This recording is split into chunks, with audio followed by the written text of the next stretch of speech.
welcome back to another episode of Vegan Proteins Muscles by Brussels Radio. My name is Danny. And I'm Giacomo. And this is our 79th episode.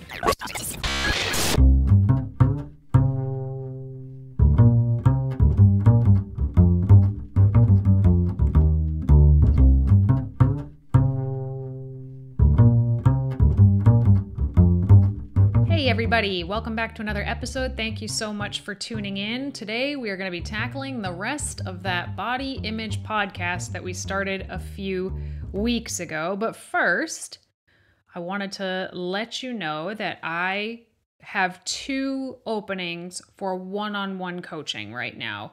It does not happen very often that I have open spots, but I had 2 clients recently sort of graduate, if you will, and I have a couple of spots. So if you're interested in individualized coaching with myself, you can go to veganproteins.com, click the coaching tab, and there's a little application on the side panel, and you can go ahead and apply. And if we think you're a good fit, you make a call, chat with Giacomo, just to double check we're a good fit, and then we are good to go. So if you're interested in that, go check out veganproteins.com and click coaching. I'll leave a link in the show notes below this episode as well, so it's easier to get there. We've been pretty busy as usual. You think? We have been really busy. And for those of you who are not familiar with the market right now, the home buying market, it's just insane. It's absolutely insane, and we're getting a feel for that firsthand. But we do have some potentially good news in the works. We're not going to talk about it until it happens. Yep, it's been crazy. We've been going to open houses every weekend and checking all of the 10 houses that seem to pop up each week in our area. It's funny, there's like nothing. There's like 0 houses out there, and they're already asking for a lot of money for these houses based on like what they are, and then they're going for like $100,000 to $200,000 more than asking price. And it's been a little bit of a slap in the face, one might say, but we're still doing it. We are determined to be triumphant in our first time home buying experience. I have no idea what to expect in the first place. All I know is that stuff is going up and disappearing immediately, and it's happening super fast, and there's just not much to choose from, and the prices are just outrageous. But I'm like, whatever. I'm determined to not pay rent anymore if I don't have to. Yeah, I was talking to our landlord, and I was like, man, could there be a worse time to be buying a home? And he was like, yeah, 6 months from now. So, that's a good perspective to be having at the moment, and I'm going to keep that in mind as we move forward, that, better now than later than now. More surprises from the pandemic, and who could have predicted this one? Not us, that's for darn sure. I'm going to throw a little something interesting into the mix, and I hope you don't mind me blowing up your spot, but I have personally been imploding on this, sitting on this thought. We didn't talk about this. You just came out of it. It felt like it came out of left field to me. You were like, what if I compete with you next year? Yeah, you are blowing up my spot a little bit here. Well, Giacomo's been he was supposed to compete last year, which, in hindsight, I'm glad that prep came to a stop. When we had the kids, he just couldn't keep prepping. But, lo and behold, 8 weeks later, the world shut down. So I think it kind of worked out okay. And I haven't competed since 2018. I competed all year in 2018. So maybe we haven't competed together since 2015. Why is that? Because it's a nightmare. Can we give the audience some context here? Oh my God, because you're so miserable at the end of it. Like, it's just 2 people who are brain dead and miserable trying to have a successful relationship. Like, I can see marriages ending this way, but for some reason, some little masochistic part of me was like, hey, what if we do this next year? And I have not committed, just so we're clear. I'm not totally committed to this idea yet, but Giacomo seems to think that I signed a contract in blood. I feel like I've kind of teased the idea out that it would be cool for us, like dreaming about it, but let the record show, in case you don't find us together in 2023, it's because this was Danny's idea. Because I remember you saying too, you're like, never again. We're never going to do this again. Oh gosh, we'll see. Next year should be interesting. Well, body image. Yeah. Body image. Mm-hmm. We talked for an hour about this in part 1. Since then, I have made 3 videos in a YouTube series about practical tips about improving your body image. So if you haven't checked that out, the channel is Vegan Proteins. And yes, the most recent 3 videos, I believe, that are up on our channel. And there will be more to come that don't talk about body image in such a broad spectrum like we do on the podcast, but it's literally action tips that you can take to help to improve your body image. So I'm enjoying that. But we didn't get to cover everything last time, so we wanted to make sure that we made a part 2 to cover the bits and bobs that we didn't talk about already. Right, and I'm sure we'll revisit this conversation directly again in the future because it's just ever evolving. One, I feel like we're always a work in progress when it comes to body image, which, as daunting as that may sound, I do feel like there's truth to it. However, I also think that society continues to challenge our own acceptance as far as body image goes, and that just creates more work for us. But there's definitely some more stuff to reflect upon because, I don't know, I think we just tried to hit so many subjects rapid fire for almost an hour with part 1. Well, it was more of a discussion. I mean, we could talk about this for a long, long time and still not touch on so many things that some people struggle with that maybe just don't have anything to do with the fitness industry. You know, I mean, people struggle with, it's technically struggling with body image if you don't like your face, right? We're not really going to talk about that because it's not Muscles by Brussels topics. I also was thinking about how many guys, I'm sure women do too, but how many guys struggle with their body image by wishing they were taller. That's not really something that we're going to talk about, but there are still some things that we didn't cover in the first one. So one of the topics that came up a few times in that big thread in the Muscles by Brussels Facebook group was aging. Your body image, literally the image of yourself changing as you get older, but also wanting to know as you get older what is and isn't possible anymore from a fitness standpoint. Well, you're the old one here, Giacomo. Why don't you take the lead here? I was waiting for you to point that out. Checking in for the 40s over here, for those of you who are in your 40s and up. This is going to sound a little crazy, but I think of aging in terms of training age as a way to justify the fact that I feel like I can fight the aging process, but in all reality, the aging process definitely catches up to us all eventually, and there's no such thing as a fountain of youth. But I do feel like taking pristine care of your health and continuing to stay active is the best way to dip into the fountain of youth and arguably reverse the aging process for quite some time. Although your appearance may change, like your skin will age, I feel like you can fight your body aging by focusing on training with intelligence and being responsible with recovery. I think the older you get, the more you have to focus on recovery. Totally. 100%. Also, I just want to put in there, I don't actually think Giacomo's old. This has been an inside joke since I was 22. I feel like I'm on the outside of this joke, but that's all right. No, you definitely do have to pay more attention to recovery as you get older, for sure. I mean, I'm 35 and I feel it if I don't pay attention to recovery. What is or isn't possible, from a fitness or physique standpoint after a certain age, I feel like depends on so many factors. Like you said, it depends on your training age. If you've been training for, 20 years and you're 50 years old, you're going to have very different results from somebody who started training when they were 48. If you've been training for 25 years at 50, you're probably going to have better results because you've been at this for so long. But the person who started at 48 is going to have a pretty awesome couple of first years, but ultimately, obviously, if you've been training for way longer, it stands to reason that you're going to have more, you're going to carry more muscle, you're going to have more muscle density, you're going to have more bone density. You can't just develop bone density if you start training at 48 years old. It really depends on so much. It also can depend, and I hate to say this, it can depend on money. The amount of money that you have, I think, really affects the aging process. Typically, the more money someone has, the less they need to stress about paying their bills, putting food on the table, and that decrease in stress shows up.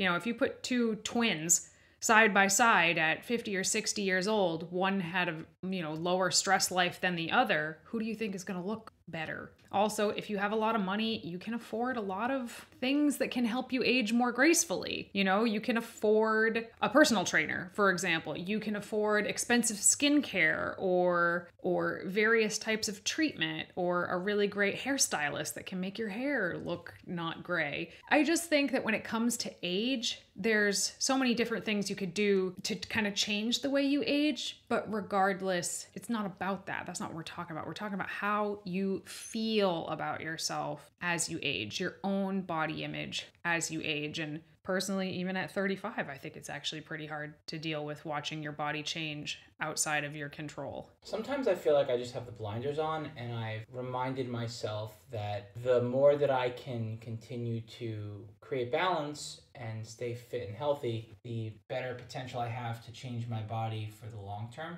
I mean, over the course of time, I should say. I honestly and truly do feel like although as we get older, we have less potential to build muscle because we're actively losing muscle after a certain age, and it's harder to train, I do feel like if we keep up with it and we stay consistent, that we can make up for that deficit and still look better over time. I kind of stick with that reason as opposed to getting too lost in my head about the fact that, yeah, it does play a role in my ability to progress. Right, but how do you feel about yourself? I'm not talking about whether someone ages or not. Like, we're all gonna age. I hope. I hope everybody listening to this is lucky enough to have the opportunity to grow old.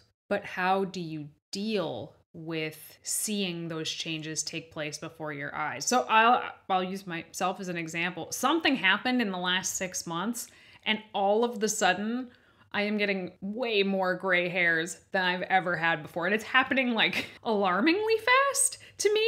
And when my mother was my age, she was completely gray. So the fact that I'm not, I always was like, yeah, I dodged it. But, you know, now I'm getting like a lot of gray hairs. And I've always just assumed that when I kind of reached that age where those things started happening, that I would handle it very gracefully. And I spend a lot of time thinking about these things. And even myself, when I see it happening in the mirror, I'm like, oh, what is this? I'm not ready for this. I'm not old enough for this to be happening to me. Like, aging is hard. And watching your body change when you don't feel like you're aging is really challenging. And I do think there's a difference between men and women here, in that the stereotype is that men just get more and more handsome as they age. The stereotype is not that women just get more beautiful as they age. So I don't know, maybe there's a difference there. But what does this have to do with your shape? I feel like we're talking a lot about appearance in regards to how your face ages and how your body slows down a little bit health-wise. But I mean, let's face it, we're bodybuilders and we're in the fitness world. Well, for women, there's a huge difference. Mm-hmm. Your whole hormone panel shifts as you approach and go through menopause. I don't care what anybody says, that absolutely changes your body fat storage patterns. You know, you stop storing fat in what we consider to be more womanly places, in your hips, in your butt, in your boobs, and you start storing fat more in more masculine places, your stomach and your low back,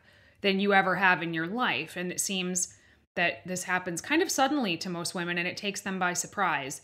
You know, they suddenly see a picture of themselves and they're like, what? I've never stored fat in my stomach before or my low back before, but it's because of the hormone shift that happens at a certain age. Mm-hmm. And it also slows, I mean, everybody's metabolism slows down as they age, right? So that, to me, plays a big role in your body and how you feel about it.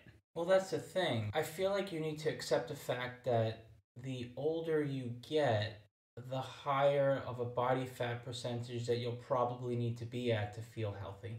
Interesting. It's the truth. Is it? Mm-hmm. I don't know. I mean, everyone's body fat storage patterns and body weight set points and their body composition is different. Like some people can just hang out on the leaner side and some people need to hang out on the not so leaner side of say an athletic body fat range, for argument's sake. Wherever you're at in your 20s, almost certainly you're going to wind up needing to stay on the higher end of whatever body fat range you feel comfortable at when you're in your 40s. At least that's what I've seen. I don't know. I mean, I've seen it, but I've also seen people get really thin and kind of frail as they age. I think it's hard to say one way or the other.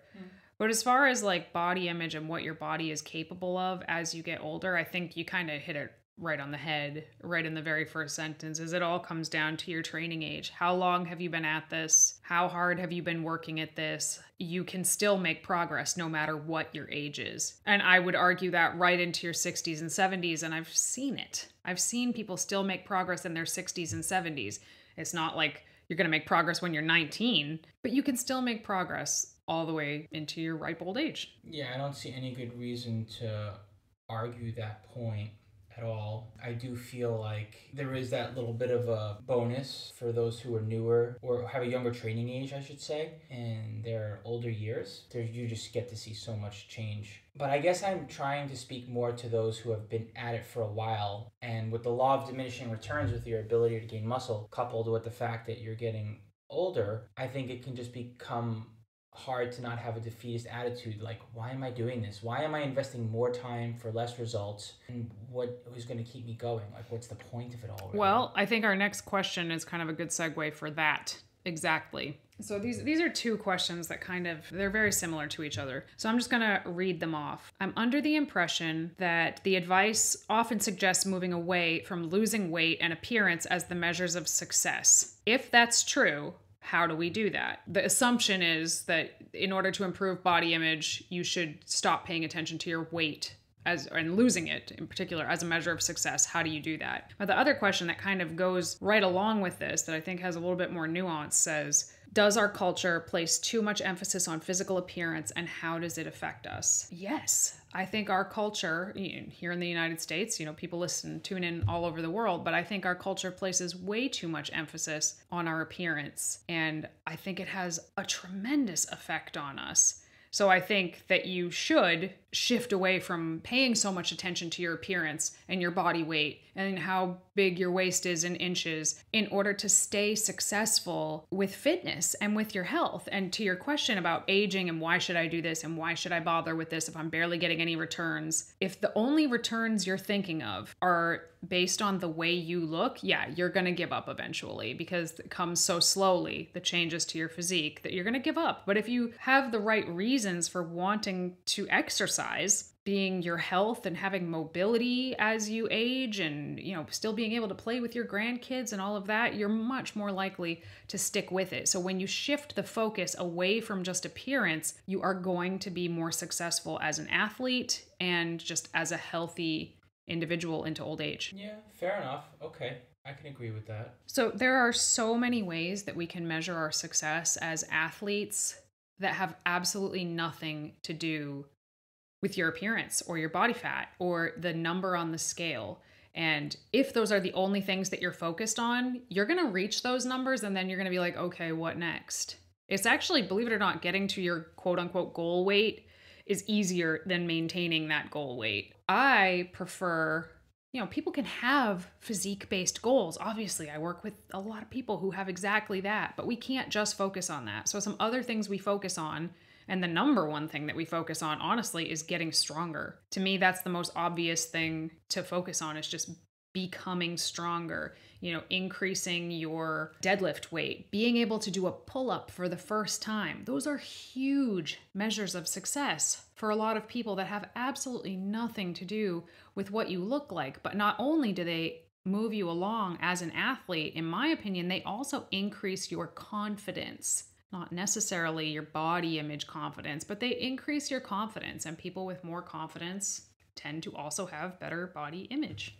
So the thought process here is you're suggesting to focus on things other than body weight or body shape and focus more on being stronger in terms of gaining confidence. Am I hearing you right? Yeah. Okay. Yeah, I can get down with that. There's so many different kinds of non-scale victories. They don't even have to have anything to do with the gym. They could have to do with going to a restaurant that historically you have always ended up stuffing yourself and eating yourself silly, but you went this time and you ate a totally reasonable portion of food. That's a huge non-scale victory. Okay, another interesting point that is directly related to body image is how pervasive society is with suggesting that we look a certain way. In this department, I feel like I've drawn confidence in the past from saying, okay, well, this is a very personal journey. And that might hold true, but that doesn't take away from the fact that whether you ask for it or not, you're going to interact with others. They're going to engage with you. You're going to be exposed to all kinds of things in society that are going to make you second guess what you're going after versus what someone else's standard of beauty or idea is about what you should look like. So I don't know. I mean, again, my safe place here is generally just being like, all right, well, I have a certain idea in my mind of what I want to look like, and I'm not going to let other things impact that. But so I mean, with your approach, Danny, it's kind of like, well, we'll focus on other things, right? Focus on being stronger. Well, I think it's funny. It's kind of funny to hear you talk about, does our culture place too much emphasis on our appearance? Because you and I have talked about this privately, and maybe it's come up on the podcast before, but like Giacomo definitely has what I would call pretty privilege. He's smiling at me. Giacomo, I'm gonna blow up your spot here. Okay. Giacomo is a really handsome dude.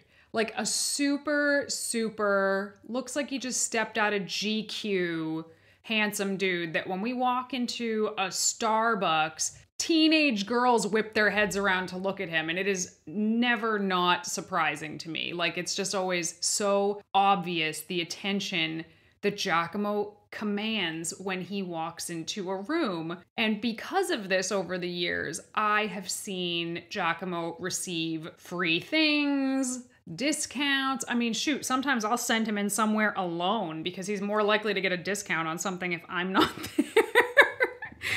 Because, I mean, also he's very sweet and charming, obviously, but it certainly doesn't hurt that you are literally the pinnacle of what society accepts as a good-looking dude. So are we talking like... People place more value... Classic standards of beauty? We're just talking about the value that people place on what society agrees is beautiful and how that's a really challenging thing for a lot of people to deal with. Now, I certainly don't have the pretty privilege, but... I'd argue that point. Well, thank you. No one gives me free shit.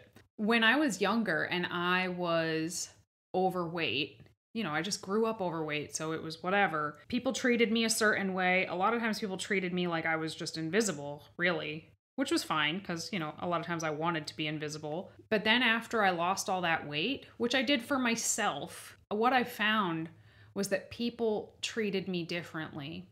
All of the sudden, even though I was the exact same person with the exact same interests and likes and dislikes, all of the sudden, because I was 90 pounds lighter, people valued me more. I started getting better shifts at work. People that wouldn't even look at me once suddenly wanted to talk to me or be my friends. People that bullied me in high school were now asking me out, even though I was the exact same person. It's so when in adulthood, right?